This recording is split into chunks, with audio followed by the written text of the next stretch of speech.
삶의 여정은 언제나 평탄하지 않습니다. 우리는 크고 작은 어려움을 넘어야 하며 때로는 극복하기 어려운 도전에 직면합니다. 이러한 순간에 인간은 쉽게 절망하거나 포기하기 쉽습니다. 그러나 이 몸이 깨달음을 통해 전하는 바는 고통 속에서도 배울 것을 찾고 그것을 성장의 기회로 삼을 수 있음을 가르쳐 줍니다.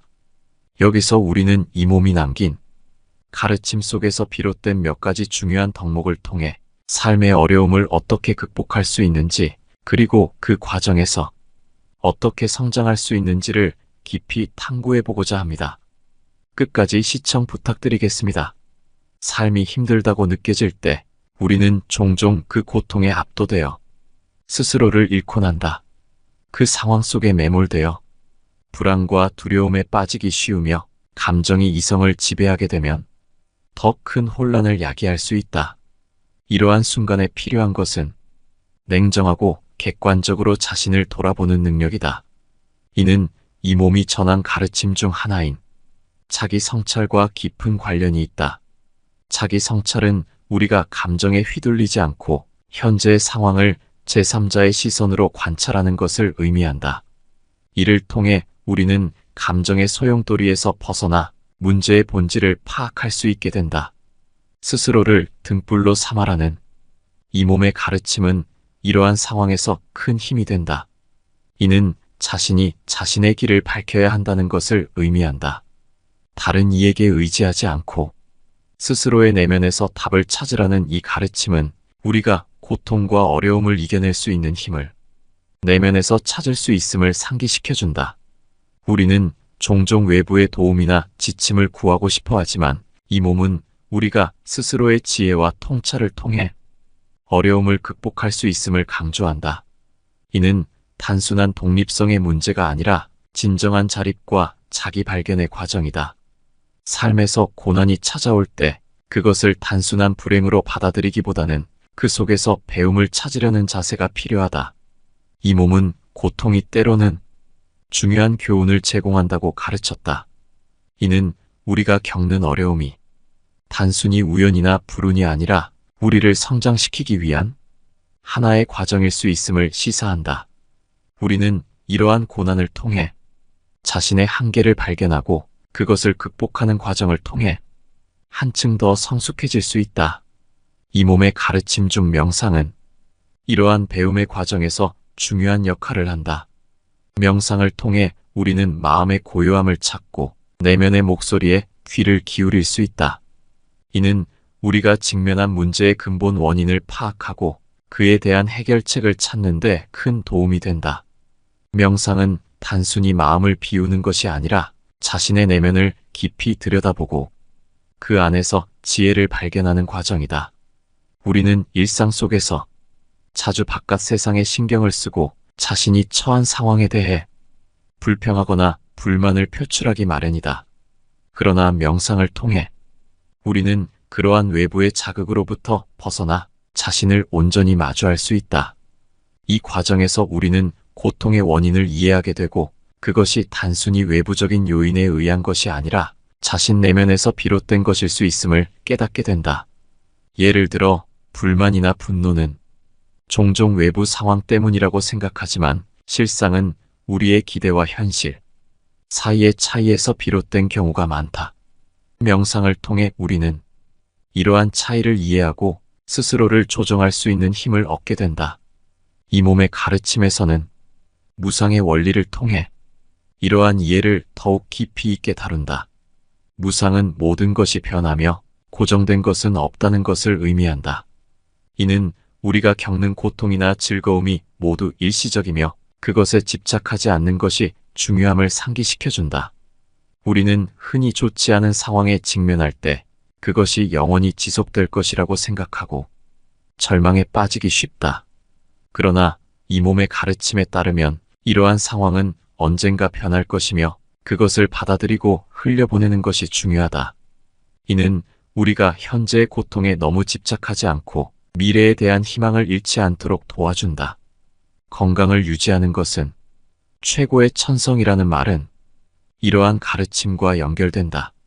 신체적 건강과 정신적 건강이 우리 삶의 근본을 이루며 그것이 없다면 어떤 것도 온전히 누릴 수 없다는 것을 의미한다.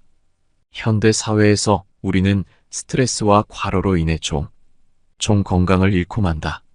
이는 단순한 육체적 피로를 넘어 정신적 고통으로 이어질 수 있다.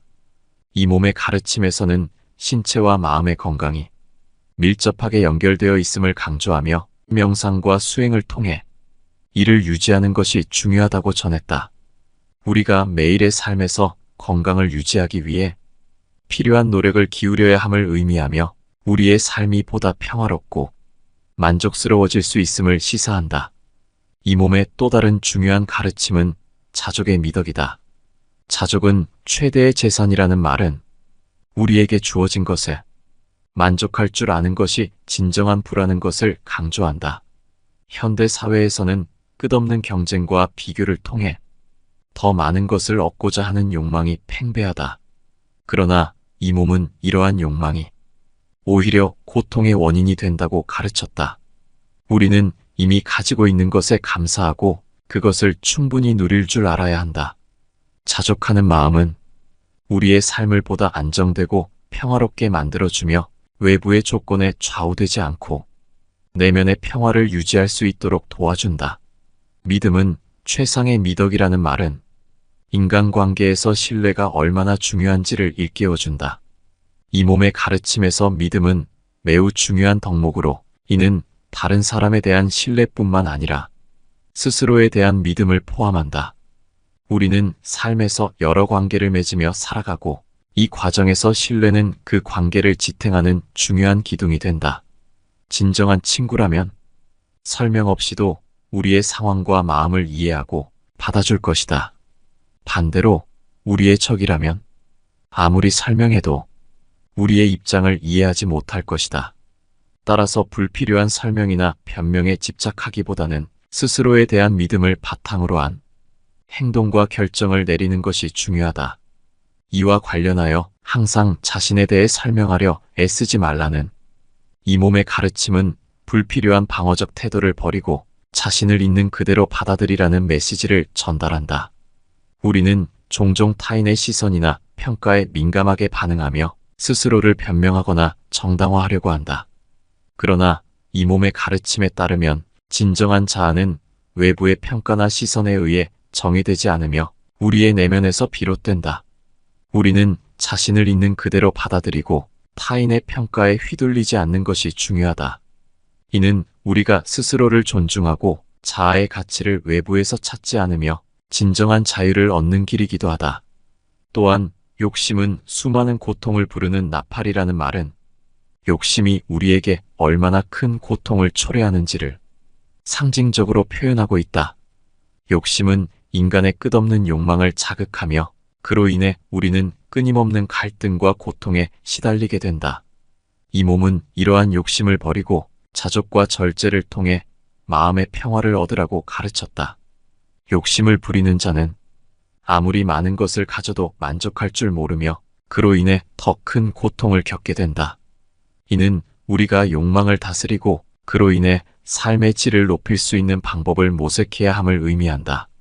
마지막으로 매일 잠자리에 들기 전 그날 본인을 힘들게 했던 모든 사람들을 용서하라는 이 몸의 가르침은 마음의 평화를 유지하기 위한 중요한 실천 방법이다.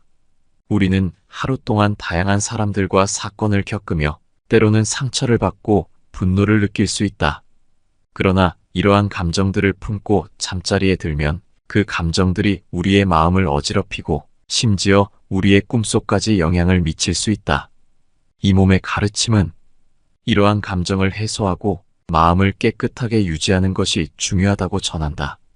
용서는 단순히 상대방을 위한 것이 아니라 자신을 위한 행위이다.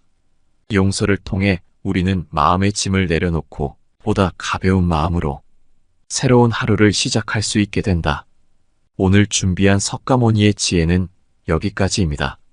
정리를 해보자면 삶이 우리에게 고통을 안겨줄 때 우리는 종종 그것을 피하고 싶은 시련으로만 여깁니다. 그러나 진정한 성장은 고난 속에서 이루어집니다. 단순히 고통을 회피하기보다 그 안에서 배울 수 있는 무언가를 찾으려는 노력이 필요합니다. 이 몸이 전하는 가르침은 이러한 고난을 극복할 수 있는 여러 덕목들을 우리에게 제시합니다. 건강은 우리가 삶을 온전히 누리기 위해 반드시 지켜야 할 가장 중요한 자산입니다. 신체와 마음의 건강이 조화롭게 유지될 때 우리는 어떠한 시련도 이겨낼 힘을 갖게 됩니다. 자족은 현재 주어진 것에 감사하며 더 많은 것을 바라는 마음에서 벗어나는 것입니다. 이 덕목은 우리가 외부의 조건에 흔들리지 않고 내면의 평화를 유지할 수 있도록 돕습니다. 믿음은 우리를 지탱하는 기둥입니다. 타인에 대한 신뢰뿐만 아니라 스스로에 대한 믿음이야말로 어려운 상황에서도 흔들리지 않는 마음의 중심을 잡아줍니다. 그리고 용서는 우리 마음의 짐을 내려놓는 길입니다. 하루의 끝에서 우리를 힘들게 했던 사람들을 용서함으로써 우리는 마음의 평화를 얻고 새로운 하루를 가볍고 깨끗한 마음으로 맞이할 수 있습니다. 이 몸이 전하는 가르침은 단순한 이론이나 교훈이 아닙니다. 그것은 우리가 삶의 어려움을 마주할 때 실제로 적용할 수 있는 실천의 지혜입니다. 이들 덕목을 통해 우리는 자신의 내면을 깊이 성찰하며 진정한 평화를 얻기 위한 방법들을 발견할 수 있습니다. 삶이 우리에게 던지는 고난은 피할 수 없는 것이지만 그것을 받아들이고 성장의 발판으로 삼을 수 있다면 우리는 더 단단하고 성숙한 존재로 거듭날 수 있습니다. 삶의 여정에서 우리는 끊임없이 배우고 성장합니다. 이 몸의 가르침을 기억하며 우리는 고난 속에서도 자신을 잃지 않고 마음의 중심을 잡아 진정한 행복을 찾아갈 수 있습니다. 결국 삶은 우리에게 끊임없이 배우고 성장할 기회를 제공하며 우리는 그 기회를 통해 더욱 깊이 있고 평화로운 삶을 살아갈 수 있게 됩니다. 그러니 삶의 어려움 속에서도 두려워하지 말고 이 몸의 가르침을 따라 자신을 다스리며 진정한 행복의 길을 찾아 나아가야 합니다. 삶의 고비는 우리를 더 나은 방향으로 인도하는 중요한 전환점이 될 수 있으며 우리는 그 속에서 자신을 발견하고 더 큰 의미를 찾을 수 있습니다. 여러분의 마음이 탄탄대로 이길 바랍니다. 마음의 대로입니다. 구독과 좋아요는 저에게 큰 힘이 됩니다.